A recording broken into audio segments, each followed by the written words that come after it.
Our next presenter is Max Grill, who joins us from Ebenbuild.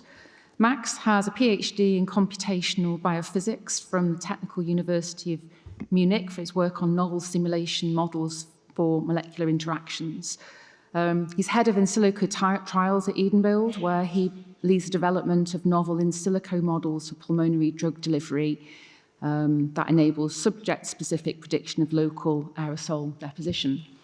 And today, Max is going to talk to us about using realistic transient aerosol parameters to predict lung deposition. Thank you, Max. Thank you so much. Steady or not? This is the question that we asked ourselves when we started working on this study together with our collaborators at Pari Pharma, who are also here today. And I welcome Benjamin.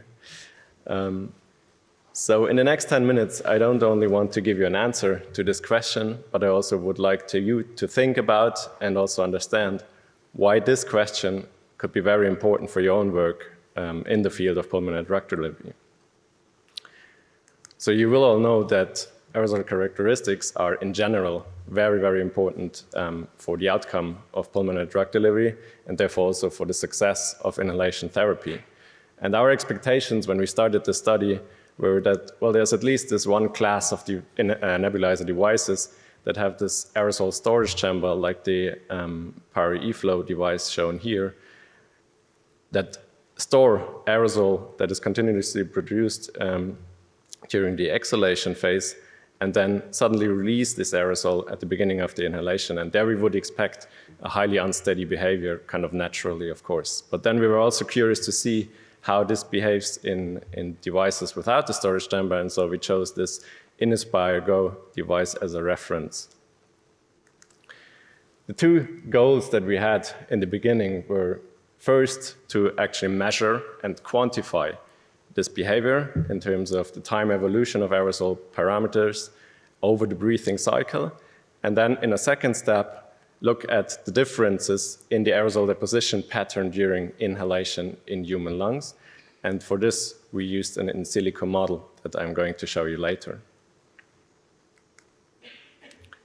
None of these two steps that I just told you about have been done before, to the best of our knowledge, so this is not trivial.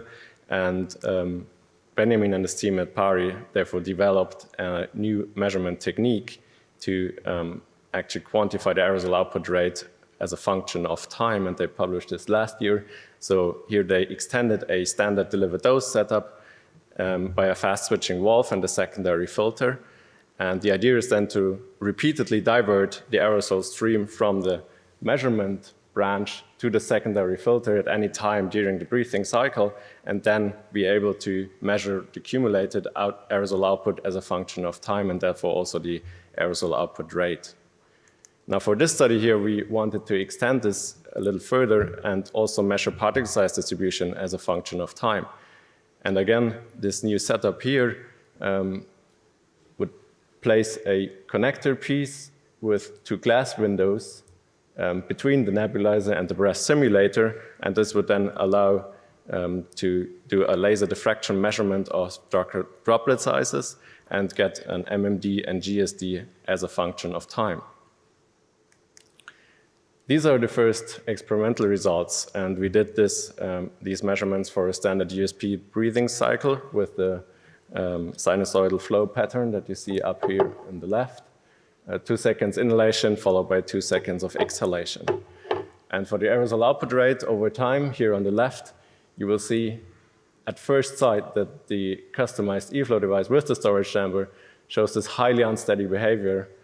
So the red curve, after a short delay, really rapidly increases in the beginning of the inhalation, up to a peak value of about 300% of what is continuously produced by the aerosol head, and then it falls down towards the end of the inhalation.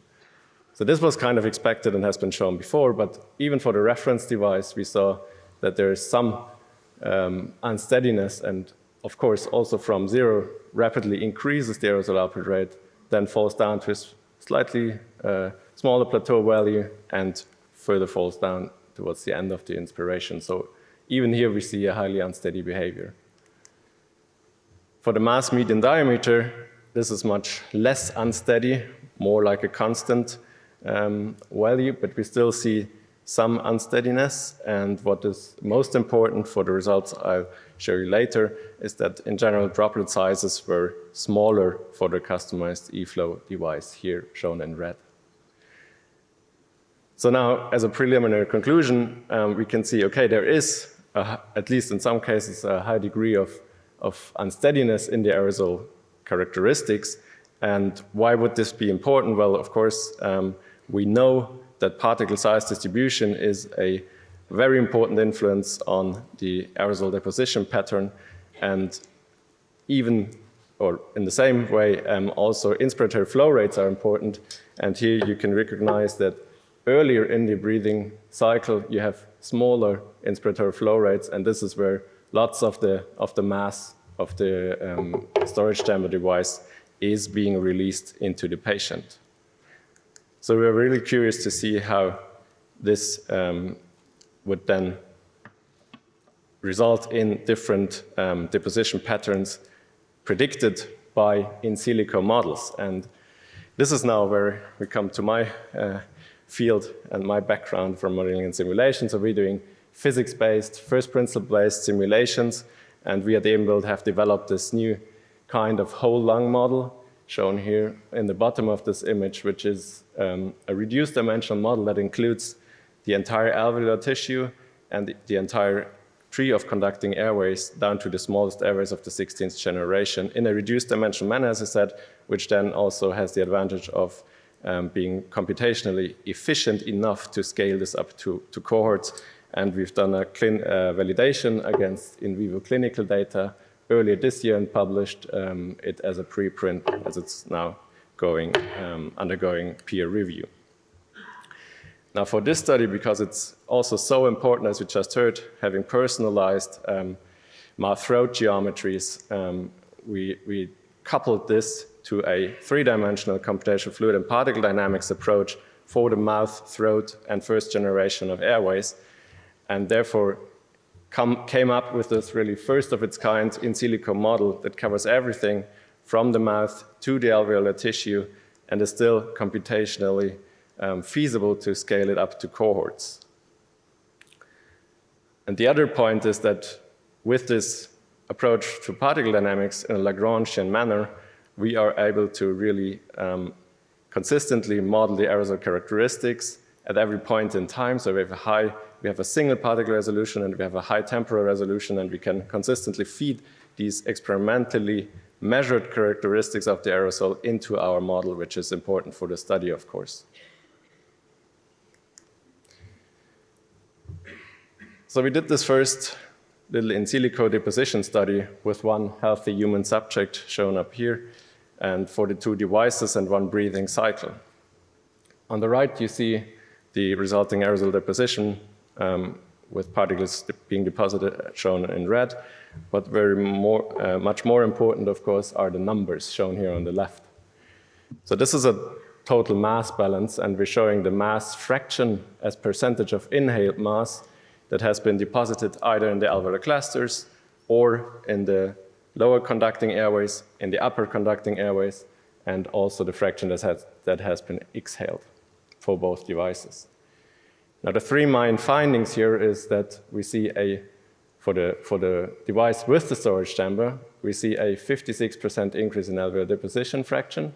We see a 58% decrease in the mouth-throat deposition, and a 28% reduction of exhalation losses. And all this is very much in agreement with the expectations that we had after seeing the experimentally measured aerosol characteristics, because we have smaller droplet sizes, then we have a large part of the aerosol mass being delivered early in the inhalation at lower inspiratory flow rates, which in turn reduces the impactation in the mouth-throat region, and also leads to longer residence times in the deep regions of the lung, which then fosters sedimentation in this alveolar region.